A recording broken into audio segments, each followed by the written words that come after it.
So whatever I just said last time, we showed that we proved the existence of Jordan forms, sometimes called Jordan canonical forms,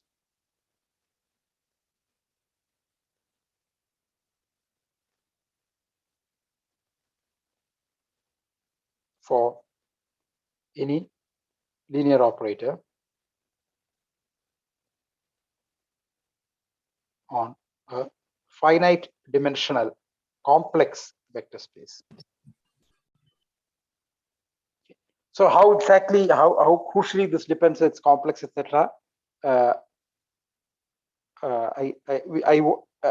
don't want to elaborate. In any case, if you're starting with a real or rational matrix, you may as well treat them as a complex matrix. Towards the end of this section, the book does rewrite things so that it will work for any field that we started with. But you can read it, but I will not elaborate on that topic. So we'll just think of this as we were working with complex matrices, even if the entries are integers, for example. Okay, so this is what we did. So today we want to see, I mean, not exactly an application, one application of this, okay, which is the Cayley-Hamilton theorem. Sir? Yeah. So could you repeat what you said about if the entries are real or? But I'm saying even if the entries are real or rational or even for that matter integers, you can just treat them as complex numbers and, I mean, work with them as if you're working with complex matrices. Yeah. In any case, we have, I mean, if we want to get into to find the Jordan form, we need to find the eigenvalues, right? At that point, it is not guaranteed that the eigenvalues are, I mean, it is not sure that we can get eigenvalues without, by staying within real numbers, right? So, I mean, that's all I was saying. But yes. Okay, so yeah. Okay, so today we want to see an application of whatever thing that we did. Cayley, Hamilton.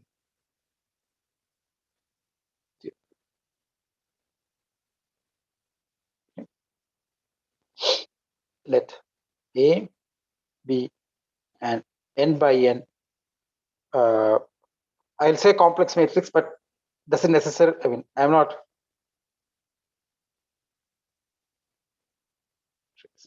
Okay. So recall that PA is our notation for the characteristic polynomial. Okay. So this is the theorem. Okay. So I mean, this is the characteristic polynomial.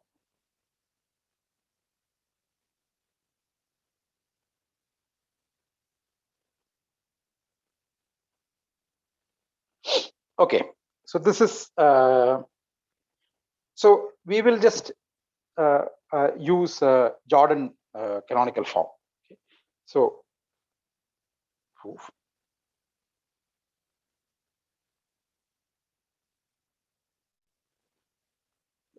So let J be the Jordan canonical form of, I mean, okay, Jordan form, just sort of A. That is, okay, there exists a invertible, that is J is in Jordan, is a Jordan matrix. That is J is a Jordan matrix. Okay, not necessarily one block. Okay, that would depend on A. Okay, just block diagonal where each block is a Jordan block, Jordan matrix, and there exists P invertible matrix such that J is P inverse AP. In other words, whatever linear transformation A represents, there exists a choice of basis in which the matrix is in Jordan. Matrix is Jordan matrix J. That's all. So this is what we have. Okay, so Okay, please hold for 2 minutes. So the thing that we need to observe is that PA of T, note, PA of T is Pj of T. Okay, so one can do this from the definition of so think, I mean, just I'm not going to check the details. Of course, one notes that PA of T is the product of the eigenvalues with correct multiplicity. I mean, the zeros of P, I mean, the characteristic polynomials are the eigenvalues with correct multiplicity. So, and eigenvalues of A and eigenvalues of J. Okay, so I suppose, yeah, they're same, but the way how would we check this? So we look at Ti minus A. So this is what one has to check.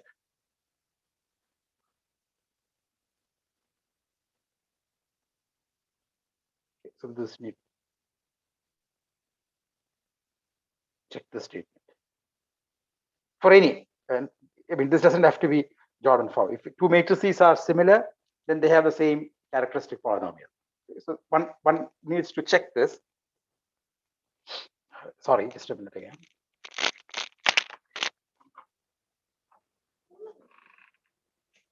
This is not very difficult to check.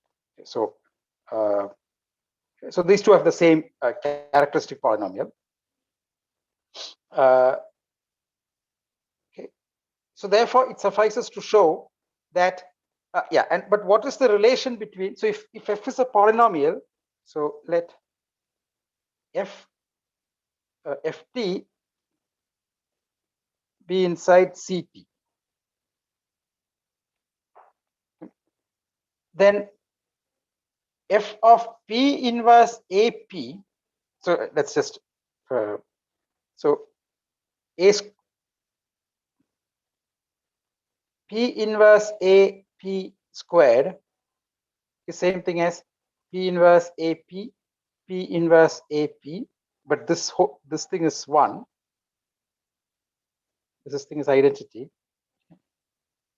Okay, so this is same as p inverse a square p, a square p. Okay, so if you have two matrices that are similar, and similarly, so p inverse ap to any d is p inverse a d p. Therefore, f of p inverse a p is p inverse times f of a times p, because this is just some c. You just have to take some powers of this p inverse ap, multiplying them by c. But multiplying them by c, you can put it all the way through inside and multiply the matrix A. Okay, multiply by a scalar can be done on A, right? So that is okay, so that's what. Okay, so this is okay. So therefore, it suffices to show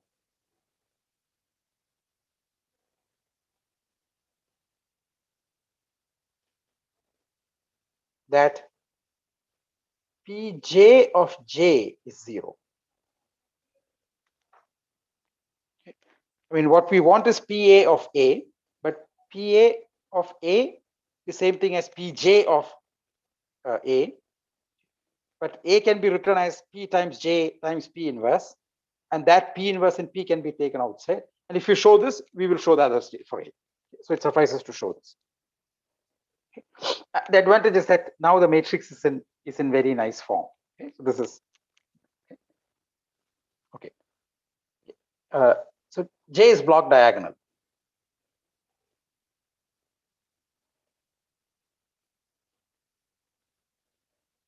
Okay.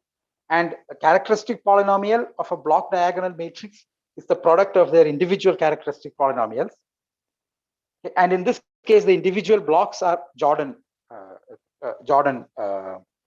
Okay, so let me just make maybe. Okay, so let me just call it J prime and J double prime. Because I don't know what I mean. So I don't. So could you Hello. Hello.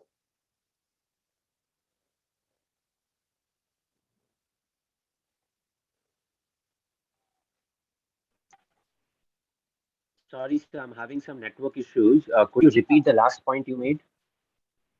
I'm saying, I mean, the one that precedes this page or on this page? So the last page, sir.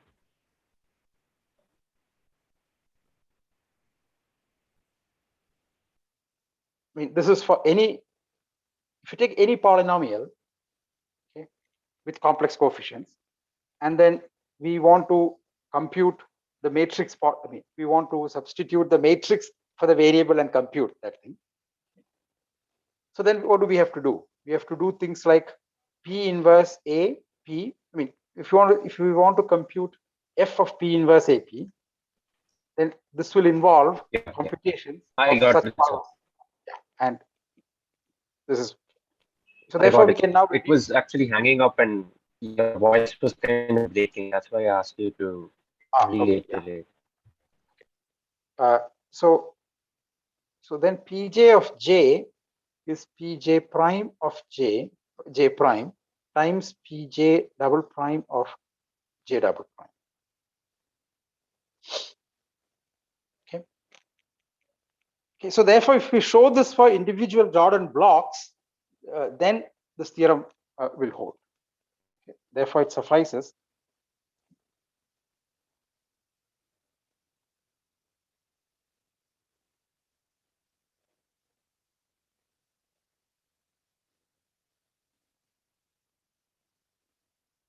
Because each J will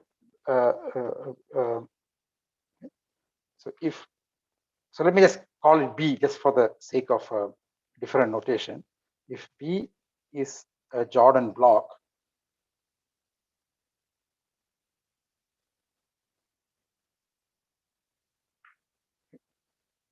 then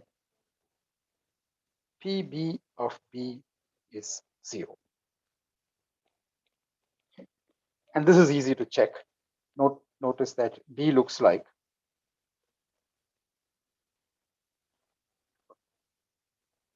lambdas on the diagonal, zeros above the diagonal, and then ones immediately below the diagonal, and then zeros below that thing. And this is some D by D block. Okay. And in this case, PB of T is T minus lambda. It has just one eigenvalue. Sorry, T minus lambda to the T. Therefore, PB of B, I mean, doing this for one Jordan block was an exercise, but I'm just still doing it in case you. I mean, this is an important theorem. So I gave it as an exercise because the base case you should be able to verify with things that you learned last week. But so in Sir, this case, yeah. so could you scroll up a bit? Up. Okay, here you wrote Pj j is equal to Pj dash j dash and so on. Shouldn't Times, yeah, j yeah. in the brackets, Is what?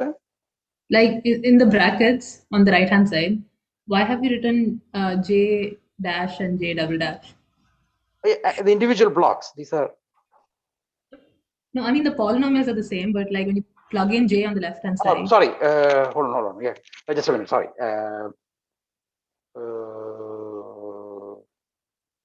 Sorry, just a minute. What did I mean? What did I want to say? If yeah, correct. They're not even the right size matrix. I should have thought through this.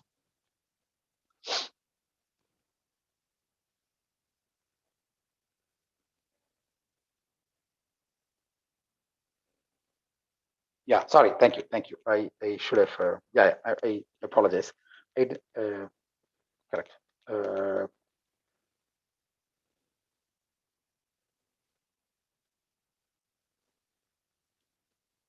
me do one thing. Just move this to the rest of the things to another page.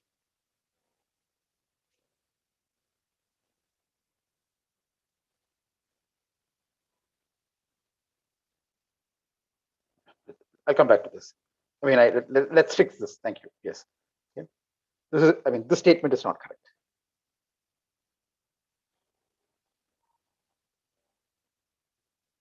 Okay.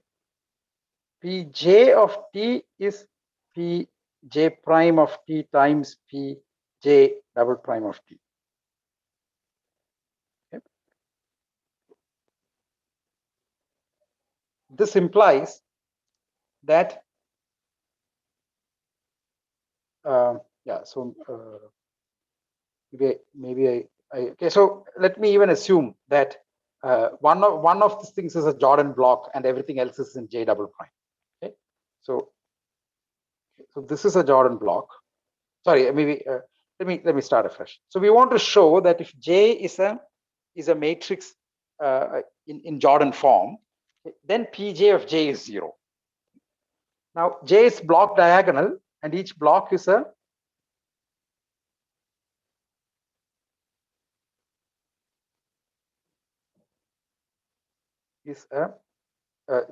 Jordan block.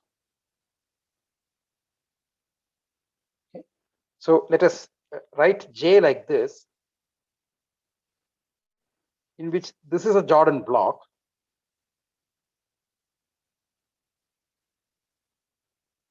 Okay, maybe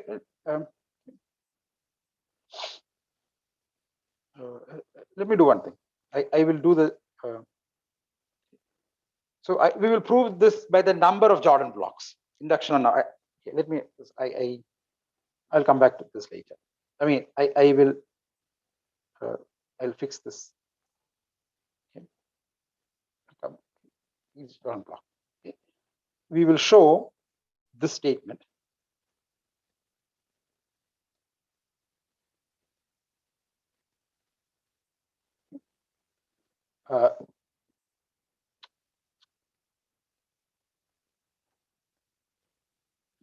We will show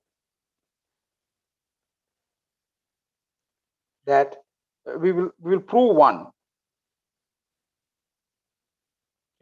by induction on the number of Jordan blocks.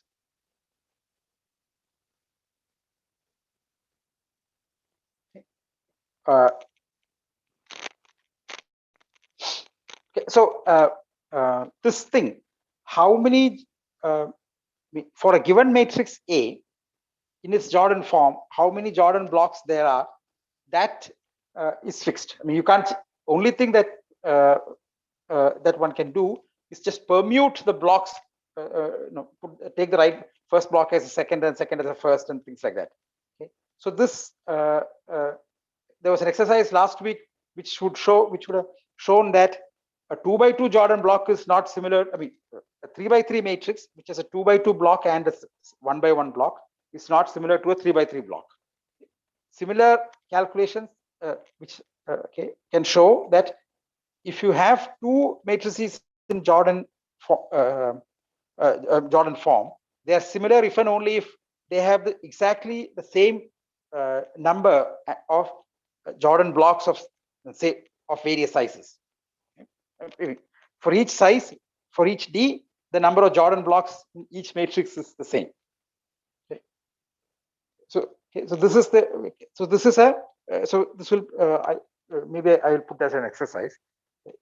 So the only thing that one is, I mean, to get, if two Jordan matrices are similar, the only way one can get them is just by permuting the blocks themselves, okay, not by enlarging or shrinking the block size.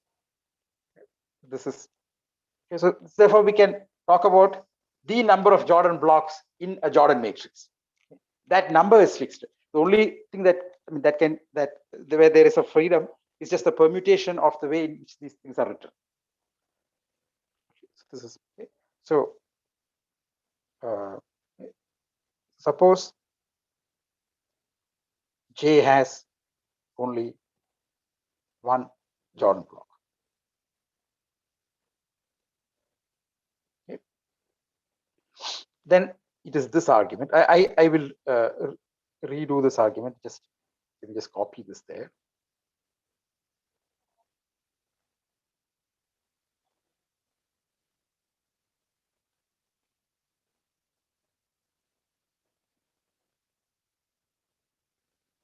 Maybe this was not a good idea. I should just change. Yeah, actually, it's probably not a good idea to cut and paste this. You should just start afresh. Say J has only one Jordan block. Okay? Then J looks like lambdas on the diagonal 0 and ones immediately below the diagonal and 0.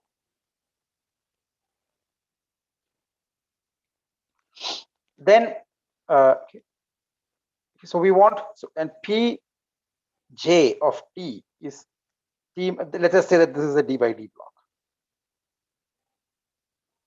block. J was given, so it's an N by N block.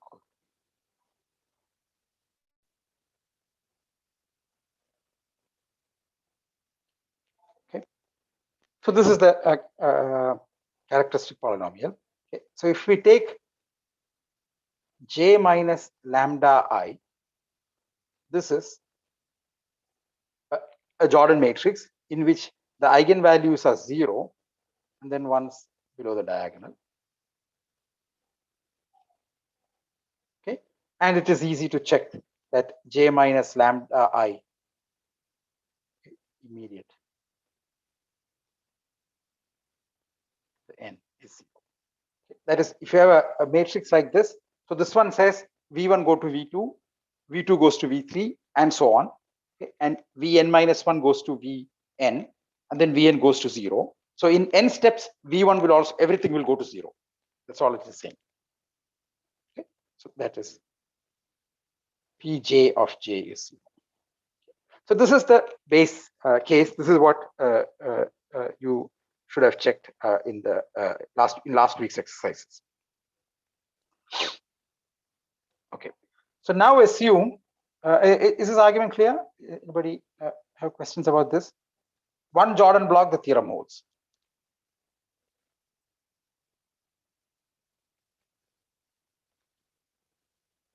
So now,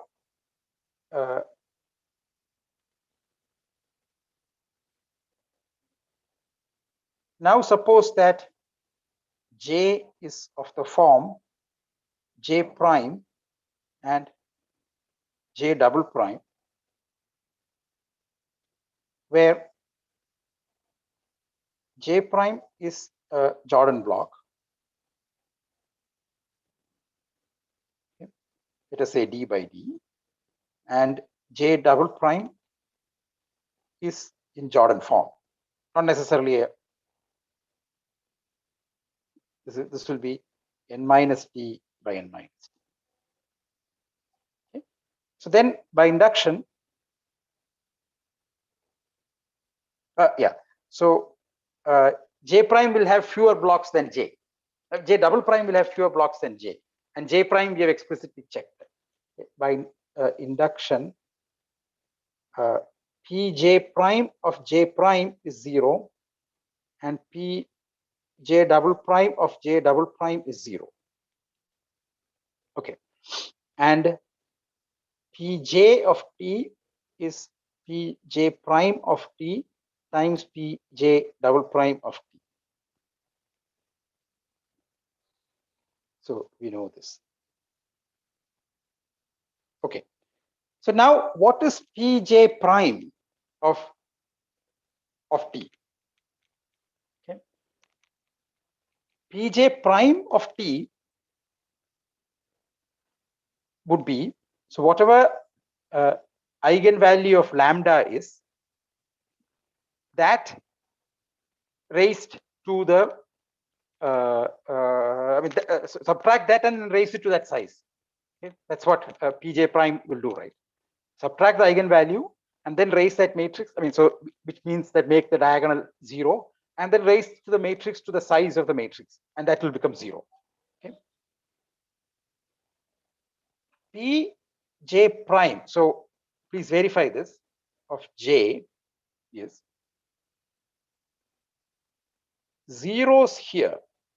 And of course, it's block diagonal, and then you will have some star. Star means possibly non-zero, but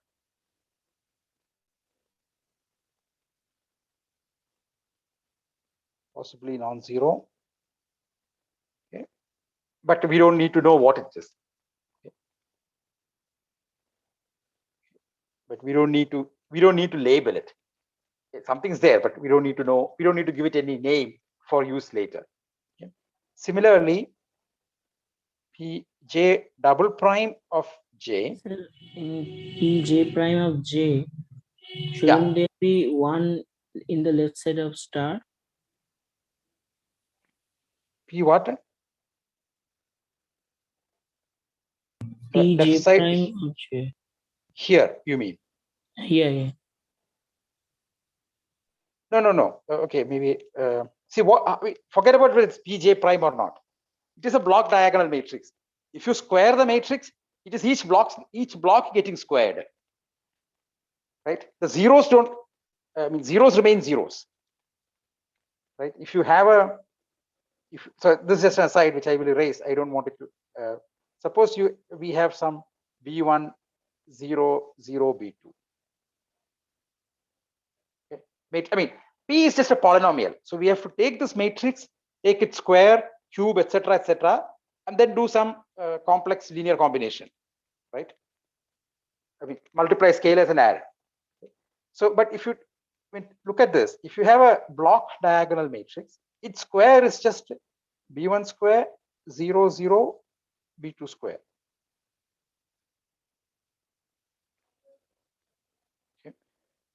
Okay. Okay. Yeah. Wrong. So here, so if you take any matrix, and so whatever matrix, whatever polynomial we are applying to J, we will be applying to J prime in its position and J double prime in its position. So maybe as an aside, so let me just keep this the margin anyway. Okay. F of J is F of J prime in its block and F of J double prime in its block.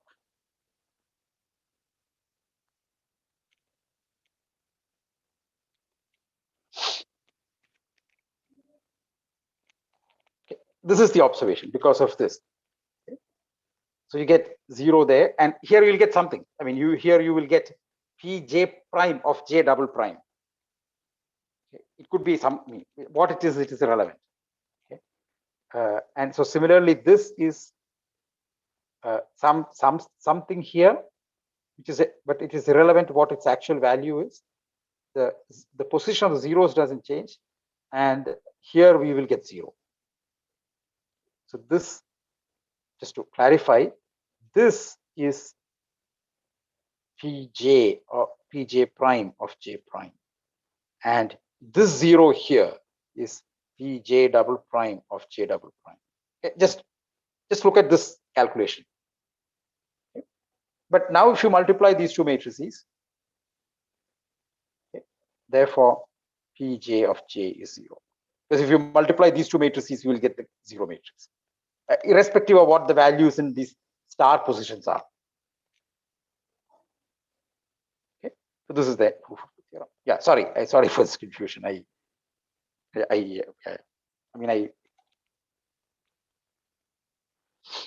Okay, so just to go back, for the single Jordan block, one can just make this observation clear. Okay, for multiple Jordan blocks, we break it up like this, and the theorem holds for each one of these. And we're not even using that J prime is a Jordan block specifically. Okay, all that we are saying is that J prime and J double prime are themselves Jordan matrices, but of smaller size. And then we're just doing this, just explicitly trying to write out these products, etc., and making this observation. So I hope this yeah. Sorry about this the confusion.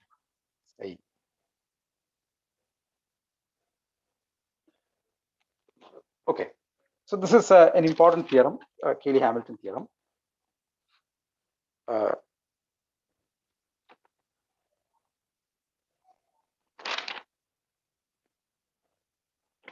This is an important theorem. So the book proves this in a later chapter, but I mean, actually the next chapter, but it uses some other slightly different arguments. And I thought instead of developing the technicalities behind those arguments, one may as well just use the things that we have already learned. Okay. And hello, also, sir. Yeah. Sir, the Cayley-Hamilton theorem works only for complex matrices. No. Okay, so again, back to the thing. See, when you say zero matrix, it is the same zero matrix whether you're thinking about it as real matrices or rational matrix or complex matrix, right? Or integer matrix. It's the same zero. So if this thing is going to hold, so suppose you start with an integer matrix, okay, and you write down its characteristic polynomial. Now, the characteristic polynomial will be an integer polynomial because it's some determinant of some integer matrix, right? So the entries will still be integers. Okay, sir. Now I get it. Yes, but the problem is that the proof actually went through using the Jordan form, which we knew only existed in if you work with complex numbers, because you have to extract the eigenvalues, right? We may not be able to do it looking at integers or even real numbers. We may have to do it for we may have to strictly step into complex numbers for that thing, right? So yeah, but once you establish that this is the theorem holds for complex matrices, it also holds for as a integer or a real matrix, because a zero is still the same zero, right? So that's so so another application sort of things that we learned so far.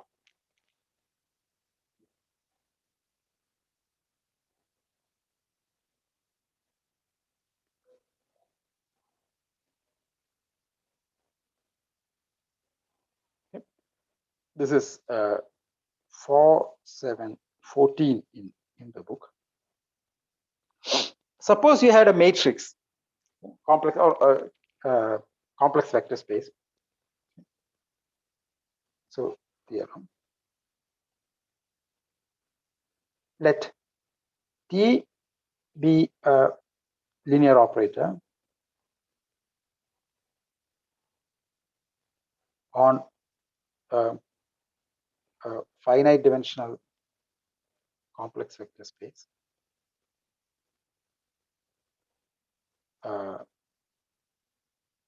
such that T to the M is identity for some positive integer M.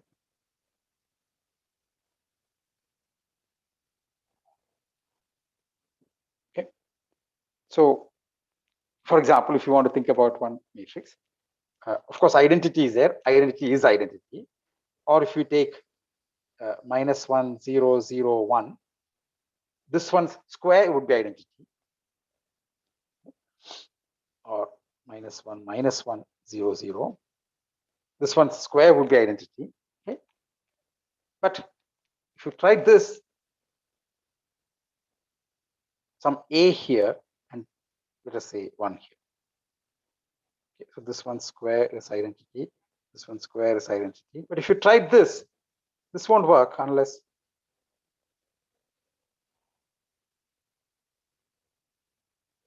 is 0. Just as an example of things that might satisfy or not satisfy such a condition. In other words, if this matrix, the last matrix has to work, it must look like the first one. When the A must be 0. Won't work meaning it's no square of it is. Maybe I should be more precise. M is not identity for all M. unless J is zero.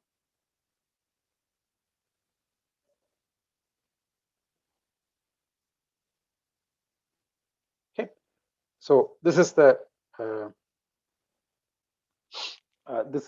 thing that we would. Okay, so we want to sort of statement, and there's a reason why this. I mean, one can explicitly check that this doesn't work. But the conclusion will say why that one should not expect it to work.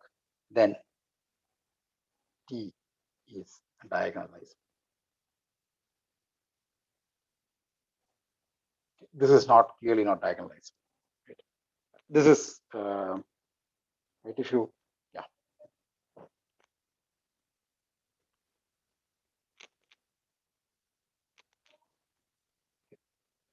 prove. Okay. So I want to use something that I asked you to prove in the exercises. Okay. See, given any matrix or linear operator, I mean, one may take the matrix. One can choose a appropriate basis and consider its Jordan form. Okay.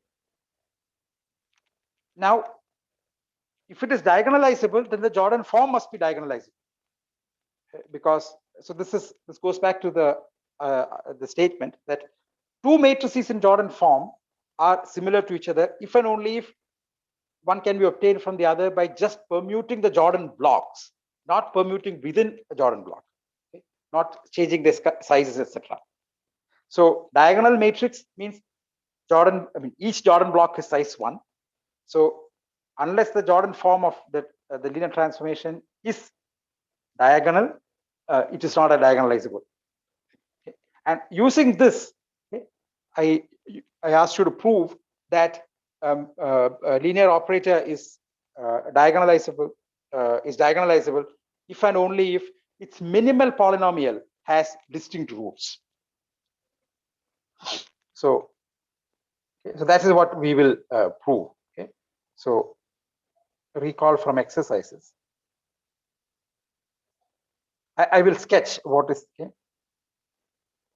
exercises that T is diagonalizable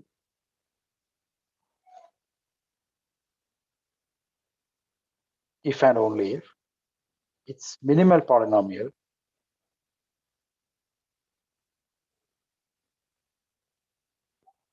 has distinct roots.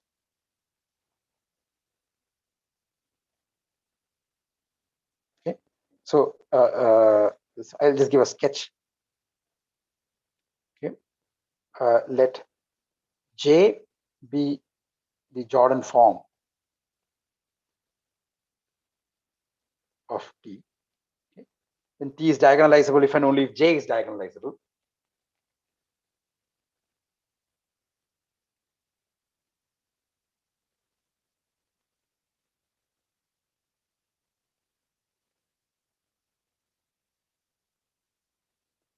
Right. J is just a matrix representing the linear transformation in some basis. So this was the same thing. But for a Jordan matrix, this holds if and only if J is diagonal. Okay. So this claims like this I will put in this week's exercise. So there's the sort of things that one can glean just by looking at the Jordan form. And this means if and only if minimal polynomial of J or of T, they are the same, has distinct distinct roots. Okay, this was okay. If for a Jordan form, it is diagonal if and only if this is true. Is something that you can just write down and check. If there is a if there is a 2 by 2 or a 3 by 3 or larger Jordan block, the linear factor is not going to kill that thing, because I will just remove the diagonal entries. There are still off diagonal ones, and they will become 0 only after we raise it to sufficiently large power. Okay, so this is so this is just sketch of. Okay. So T is diagonalizable if and only if the minimal polynomial of T has distinct roots. Okay, but here T satisfies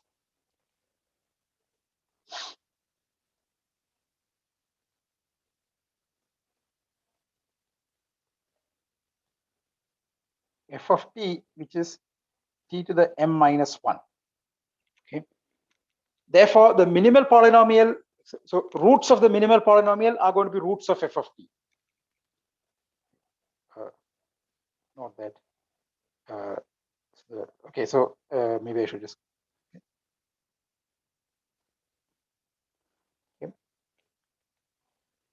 Remember, this is the notation I introduced in the exercises for minimal polynomial.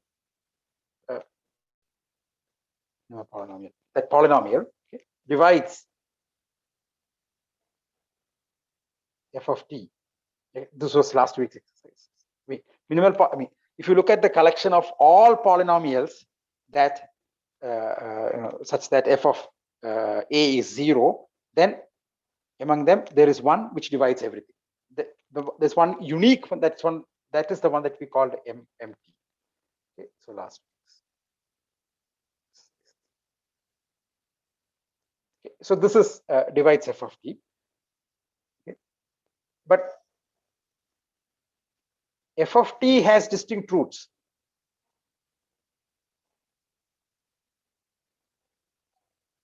The mth roots of unity. Okay. E to the 2 pi I divided by m times k, 0 less than or equal to k less than or equal to m minus 1. In the complex plane, look at these. Correct. Yeah. Complex plane. Look at these complex numbers. E to the 2 pi I divided by m, and then rotate that angle by k times as k runs from 0 to m minus 1. Okay. So these are m distinct roots of this polynomial. Okay. So therefore, mt of T has distinct roots. Okay. Therefore, T is diagonalizable.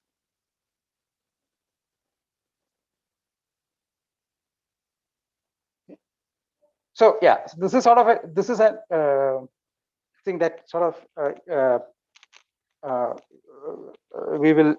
So we may not, if I get time at the end of the semester, I plan to sort of mix up some topology, mix up some group theory and linear algebra, and discuss some topics related there. So especially things inside GLN, okay, some subgroups of GLN sort of thing.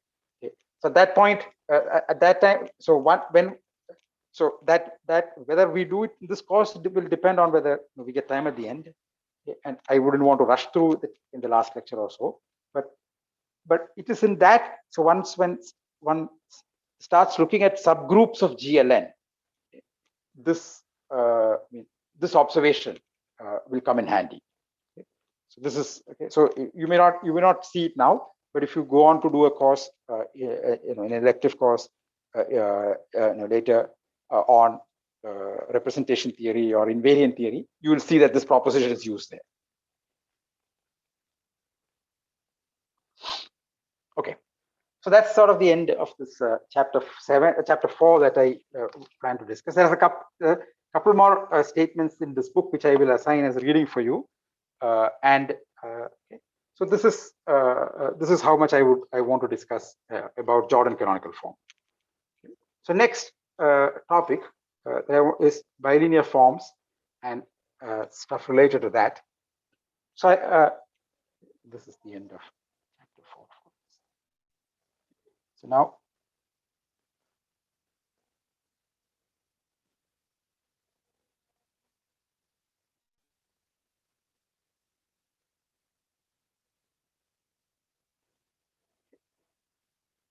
so I would like to discuss most of this chapter, okay.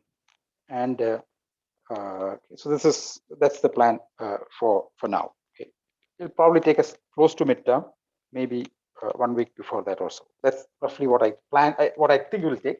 I already took more time than what I had thought I would take for Jordan form. Okay, so these things are, plans are sort of fluid. Okay, the point is that we go at a reasonable pace, so that you can follow. I mean, most of you can follow the lectures and do the exercises along on the way. Okay. So you also looked at, I mean, discussed bilinear forms, real bilinear forms in Algebra 1. But I spoke to Professor Ramdas. He said some topics he had to rush. So we will just start from the beginning of that chapter and do essentially the whole chapter. Okay. So what is a bilinear form? So for now, we are discussing real bilinear forms.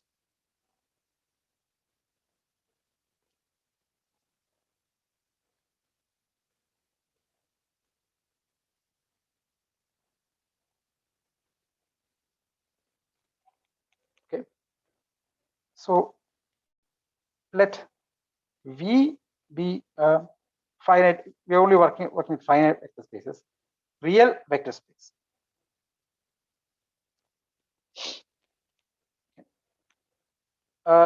Bilinear form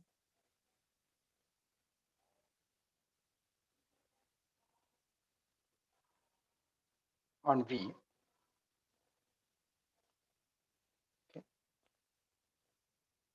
is a function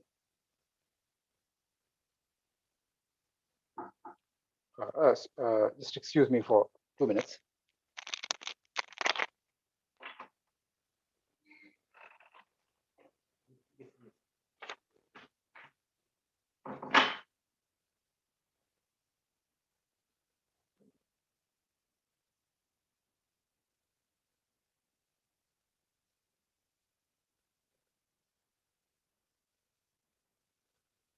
Form on V is a function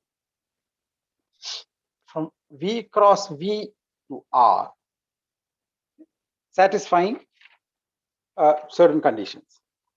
That is, if you think of it, if you fix the one thing and think of it as a function from the other factor, it is linear. Okay. Denoted typically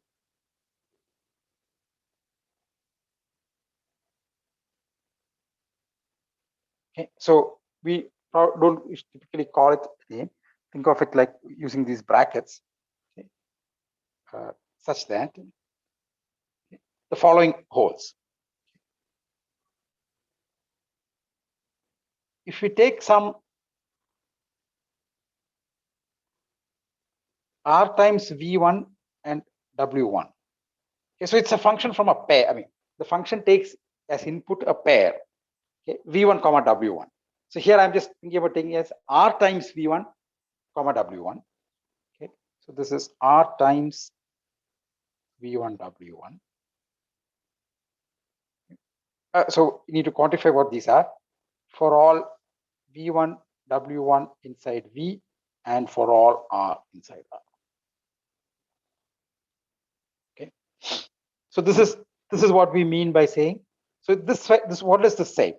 There are more things to write, but what does this say? This says that if we keep the second thing fixed, okay, and keep so W1 fixed, and keep changing V1 by its scalar multiples, the function's output also changes by the same scalar. Okay, so that's what. Okay, V1 plus V2 W1 is V1 W1 plus V2 W1. Okay, so this is actually also. So I'm just going to put a large quantifier here because it's difficult to write. For all R in R and for all V1, V2, W1. Okay. And, okay, V's and W's are from the vector space V. R is from the ring, the field. Okay. So this one says that if you keep W1 fixed and you take a sum of things in the first part, that is V1 plus V2, okay, and then pass this to the function output is the sum of the for V1 W1 and V2 W1. So putting these two together, let me finish the sentence. I will rewrite it that way. What it is saying is that if you fix W1, that is the second coordinate, and think of it as a function from the first coordinate, it is a linear transformation. It respects addition and scalar multiplication. So I am not done with this and. So maybe I can just write that thing here itself. V1 RW1 is V1 R times V1 W1. Okay, and V1 W1 plus W2 is V1 W1 plus V1 W2. Okay, so now let me elaborate this quantifier. There are for all R and R1 and for all W1 W2 inside. Okay, so I hope the setup is clear. Okay, what is it saying? If you fix the second coordinate, the first two lines are saying that if you fix the second coordinate,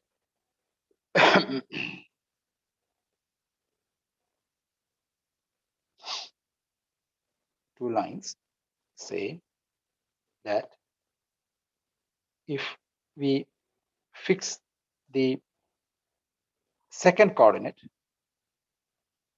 second component, okay, of the input, the function gives a linear transformation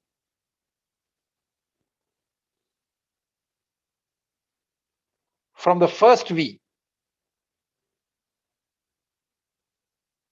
to R.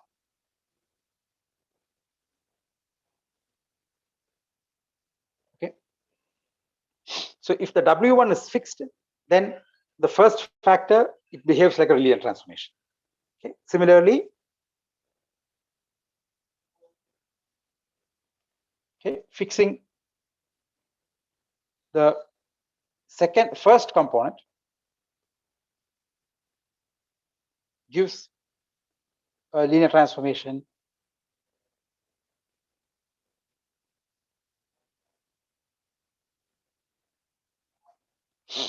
from the second V to R. Okay, so this is what that is why it's called bilinear map, bilinear transform. And I mean, the example that we know, the most basic example is the dot product. Okay, so let us say from R2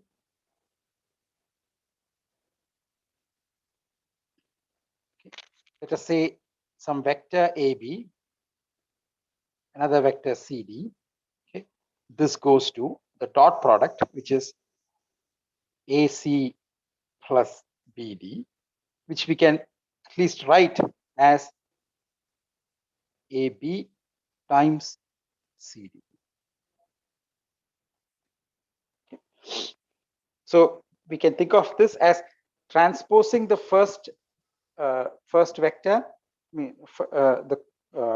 then multiplying with the second vector. Okay, so this is a bilinear map. In other words, if we keep the CD fixed, not just C or D, keep, okay, and then you just vary the A and B, I mean the vector AB, okay, it will be a linear transformation. And similarly, if you fix the vector AB, the column vector AB, fix that thing, and then vary the vector CD by adding some C prime, D prime, or scaling that thing, okay, we would just get a linear transformation. So this is the example, and this is true in any dot product on. Is there anything like V comma W equal to W comma V for the binary? Say that again. V comma W equal to W comma V in the bilinear. No. That is what's called a symmetric bilinear. I haven't reached that yet. Yes, I mean there is something, and it is important thing, but we have not yet reached that. Yeah, there is. Yeah, not yet. Yeah. Okay, so this is one example. We can actually write something similar.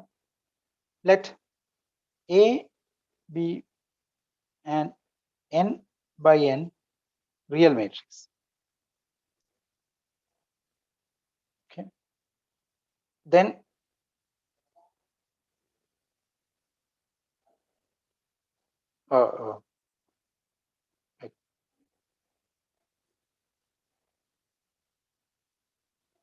it's not n, R2, Rn. Okay. So let us call this vector x and this vector y. Okay. This pair goes to x transpose A y. So these are vectors, column vectors of length n. Okay. So this one is a bilinear map.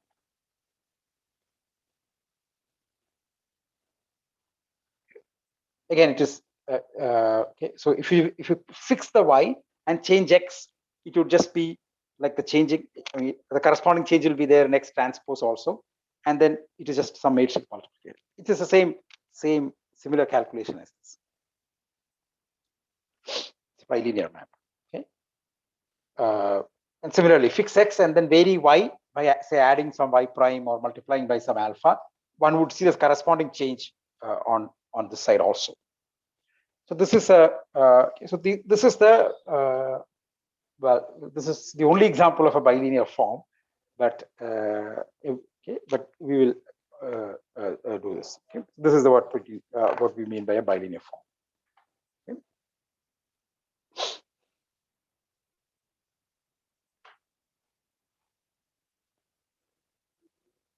Okay.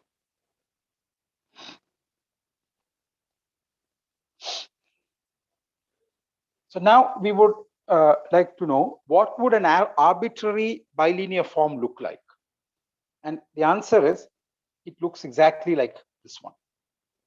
Okay. The first vector transpose times some matrix times the second vector.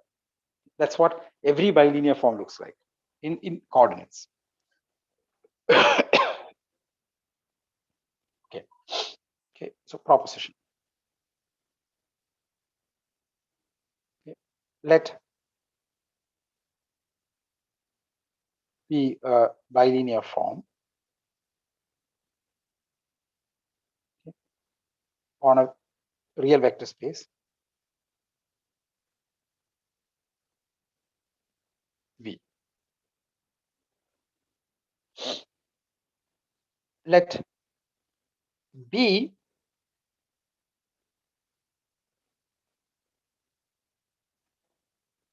V1 through Vn be a basis of okay.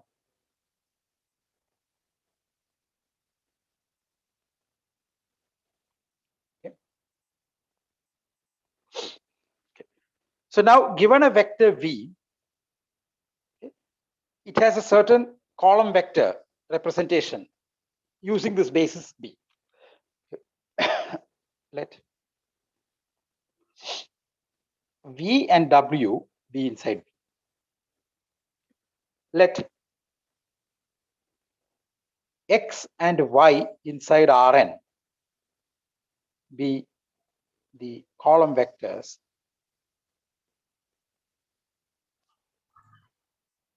Sir? Yeah. Is there a difference between form and map? Or Oh, sorry. Sorry, I sorry. I am absolutely sorry. I meant there is a difference. Yeah.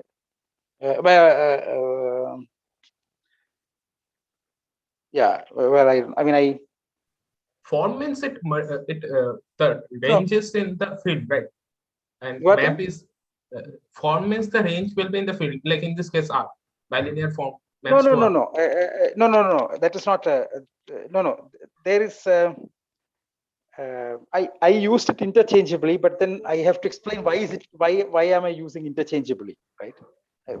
So I should not use it. So I just meant bilinear map as we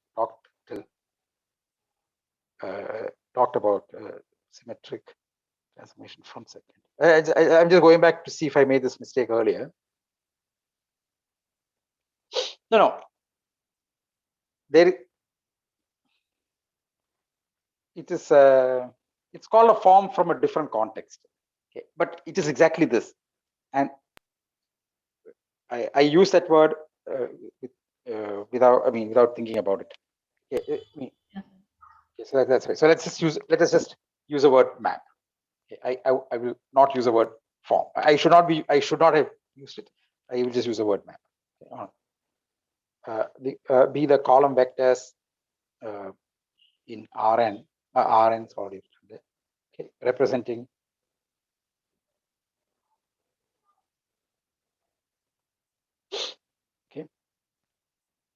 representing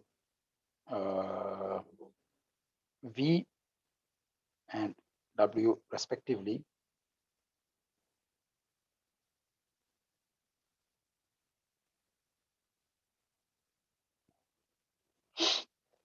with respect to the basis. Okay. Then VW, this is a bilinear map, so it's output when you put V as the first one and W as the second one is X transpose A Y. I have not said what A is, so I'm saying it looks exactly like this one. Okay? There's nothing new. Okay, where A is the n by n matrix with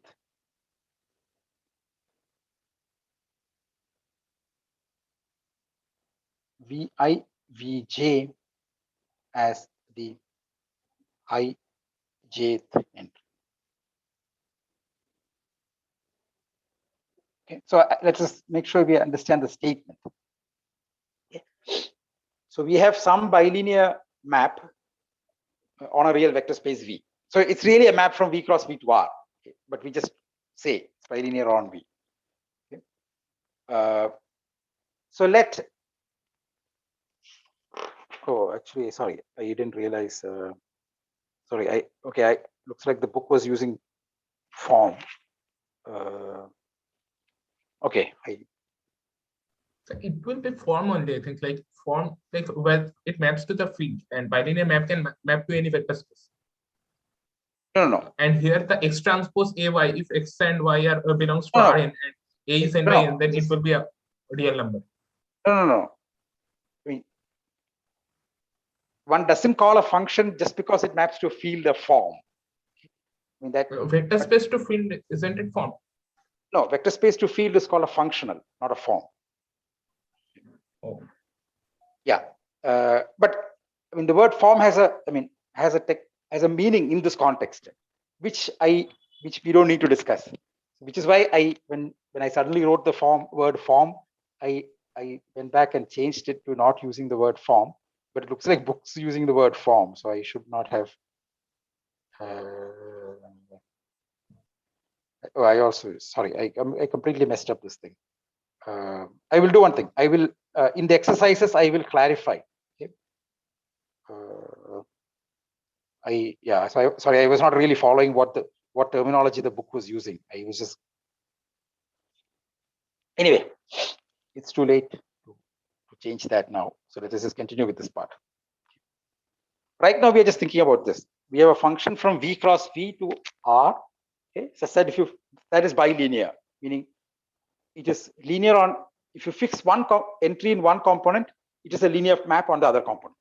Okay, that's all what we have. Okay, and the claim is that VW, okay, its value is is X transpose AY. Okay.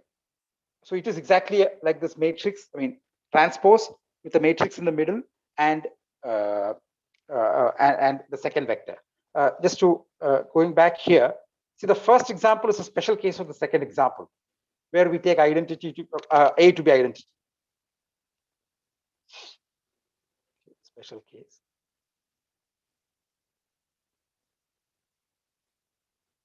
Okay, so this is okay. So the first is not a separate class of example. It is actually a subclass of the second one. Okay, and here in this theorem we are saying that every bilinear thing looks like this one. Okay. So yeah, about this terminology, confusion terminology, I will add a note in this week's exercise. Okay, I should have read the book more carefully about its use of terms. Okay, I didn't do that. Yeah. Okay.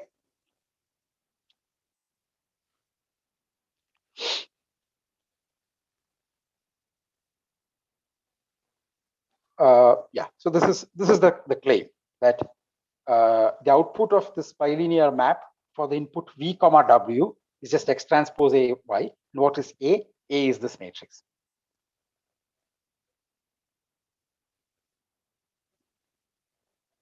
Okay.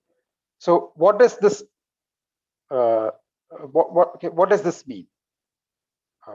Proof. Maybe I will do it next time. It's is it, should I do this? Okay, let's write. I will do this next time. So I'll stop here. Sorry, yeah. Okay, so we'll continue next week with the proof, and I will add a clarification about the terminology. Okay, okay, I'll stop here. Thank you, sir. Thank you, sir.